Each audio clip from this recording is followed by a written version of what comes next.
but basically it focuses on a watering hole on the outskirts of the town behind a drive-in movie theater. And people have been coming there for generations. People might move away and then come back to show their kids where they used to hang out. And the activity at the watering hole all centers around this one tree with these beautiful roots, and there's a rope swing. And, there's this very wide range of people that come there, and even though they're very different from each other in some way, the thing that unites them is that everyone goes off of this swing and watches the other people going off of it. And none of us are meant to be there. Sometimes the cops come and tell everyone they need to leave, even though in quiet moments, those same cops will admit that they used to hang out there when they were teenagers. But, technically it's trespassing to be there. But I think the fact that everyone knows that they're kind of breaking the law, it sort of starts people off with a sense of solidarity that's actually very useful.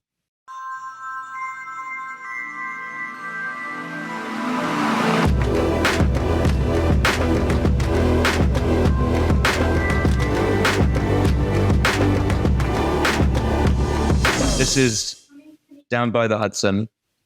This is the most recent version of that book dummy. And I don't know if this is going to be a book anytime soon. Some things become a book very easily, relatively easily, and other things, they take years. This is one that's taken years. I started making pictures in Poughkeepsie 10 years ago, and I've been engaged with this work ever since in one way or another. But basically it focuses on a watering hole on the outskirts of the town behind a drive-in movie theater. And people have been coming there for generations. People might move away and then come back to show their kids where they used to hang out. And the activity at the watering hole all centers around this one tree with these beautiful roots, and there's a rope swing. And, there's this very wide range of people that come there, and even though they're very different from each other in some way, the thing that unites them is that everyone goes off of this swing and watches the other people going off of it. And none of us are meant to be there. Sometimes the cops come and tell everyone they need to leave, even though in quiet moments, those same cops will admit that they used to hang out there when they were teenagers. But, technically it's trespassing to be there. But I think the fact that everyone knows that they're kind of breaking the law, it sort of starts people off with a sense of solidarity that's actually very useful. So without really needing to, the work ended up primarily focusing on young men and the way that they soften when they're in this space. And I started to think about how this is, without sort of being soppy, this really is a utopia of sorts. This is a place where people relax. It's free. If there's a family that's cooking there, they will dish out food for everyone.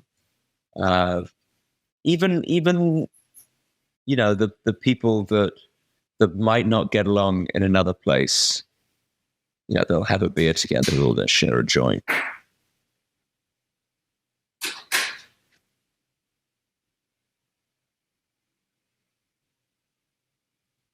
Talk to me about your approach for you have, it seems to be mostly portraits. And so talk to me about that. I read in an interview that the way you think about taking photographs, especially with people in it, is more related to a relationship and some kind of connection. So talk to me a little bit about that. Yeah, a lot of these people I see there every day for a whole summer. Some of them have become friends. Some of them I've kept in touch with.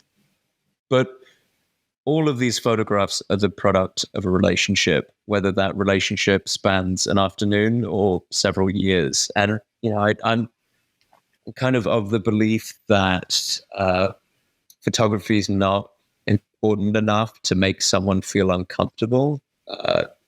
Not interested in making photographs that are sarcastic or photographs that that are sort of made without people's permission. I want to make sure that it's something that people want to be engaged in. And so I approach people, I share my work with them so that they can see what I do. I let them know what sorts of context the work might be positioned in.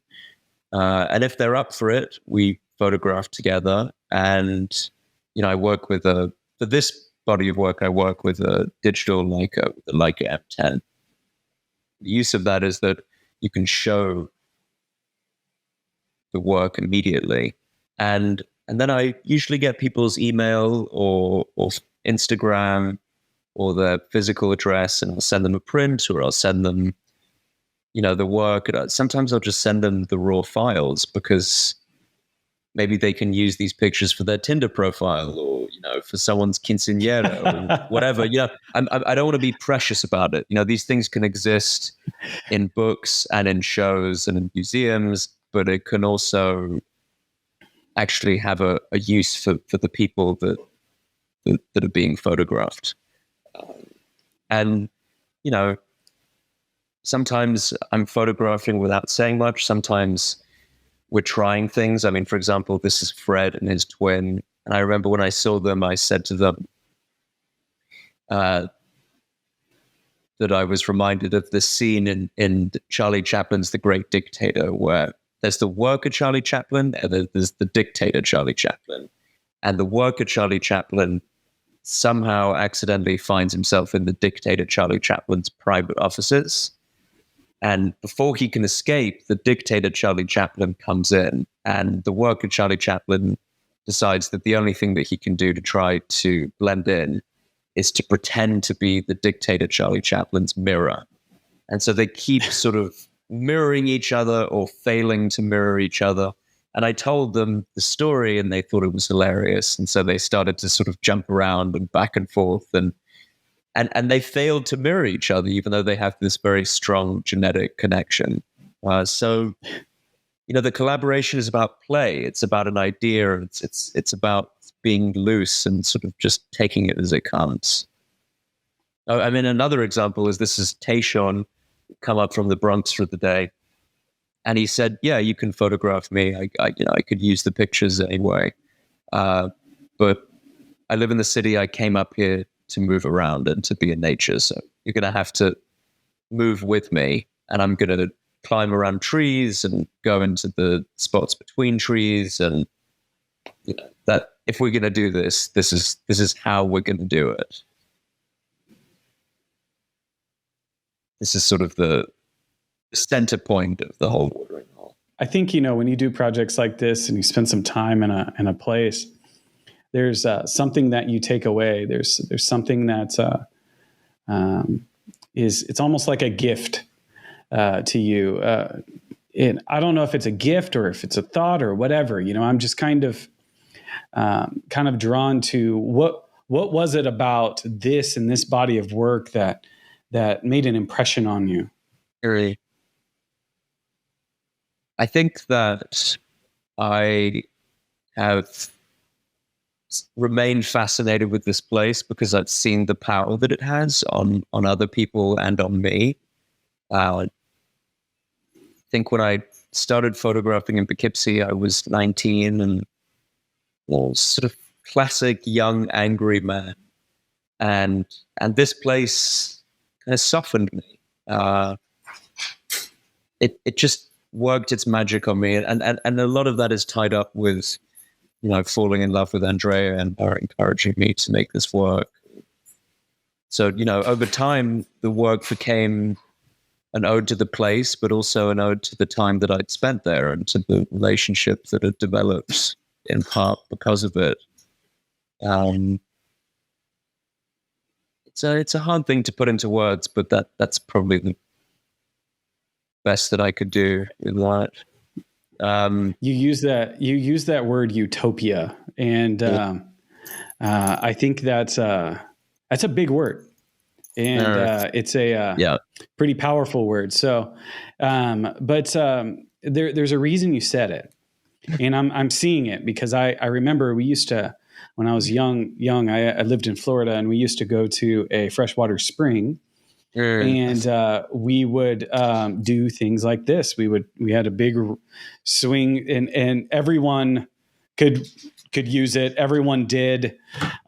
We always enjoyed seeing people fly off those things, and I always envied the people that did backflips. I was just like, wow, that's impressive.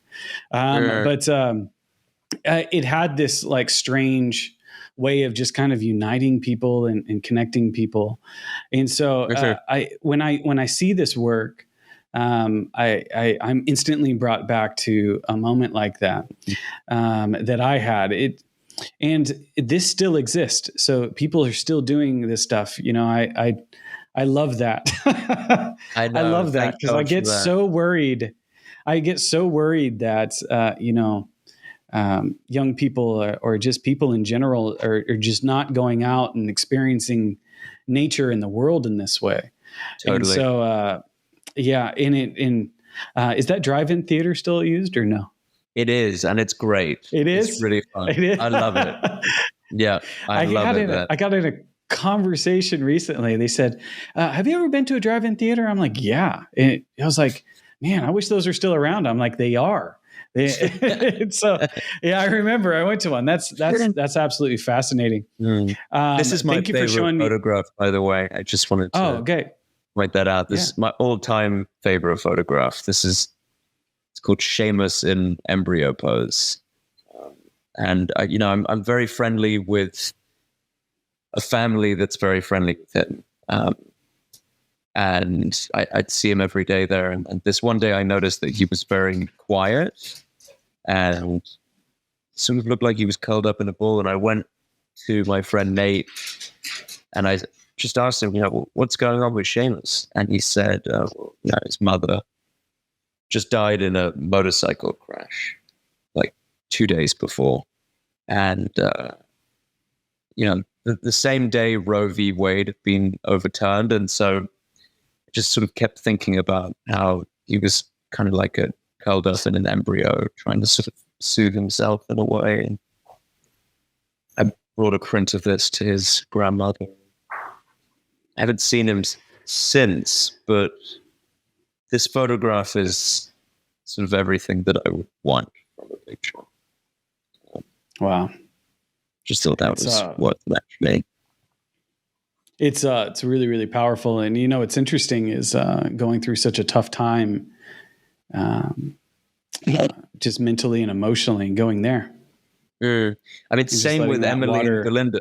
The water is immensely healing. I mean, it's the same with this portrait of Emily and Belinda. They told me that they'd both been in a major car crash and they'd had to have serious reconstructive surgery. And this was the first time that they'd been swimming in years. And so it sort of marked this key moment of progress for them in their recovery after that trauma. Wow. So this place is healing. It's softening